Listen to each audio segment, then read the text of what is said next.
आमे देढ़ एमती जदि पकेबो ताले केबे भी किछि असुविधा होबनी प्रचुर परिमाण रे सतु बाहरियो ताले आमे देढ़ 2 इंच आमे तो ये फिता नै कि मापबानी आमे गोटे अनुमान रे दबा एई जगहटा होछि ठीक बुझियला तापरे एई जगहटा होछि ठीक तापरे एठी आमे देले हां एठी देले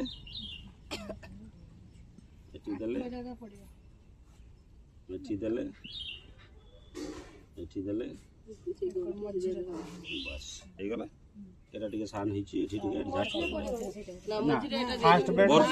वर्तमान आउ गुटे टिप अछि जे बेसन टा के बाहरे जते बेले बेसन किणबो भलो ब्रांड रो बेसन किणबो आउ नले निजे बुटटा को पेसई के देले सबठारु सेटा जदी बेसी दाम हे जाउची ताहले भूसी चकड़ टिके यार संगे 50-50 निजे बुट किनानी पक देबो एटा होची सबठारु देले सस्ता रे भी हो प्रोडक्शन कॉस्ट कमी जिवो समस्त को ए जो ए मंजीटा भांगी के भी बेसी समय रखिबो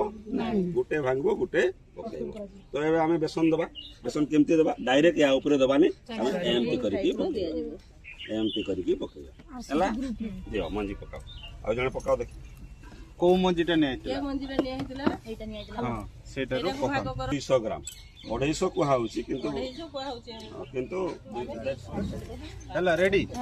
नेक्स्ट दे गुटे कोड खुलो हां साइज करा सब बेले समान करले धसिबनी गडीबनी ठीक है ये भी हल्लीबनी ढाकी ढाकी बजेते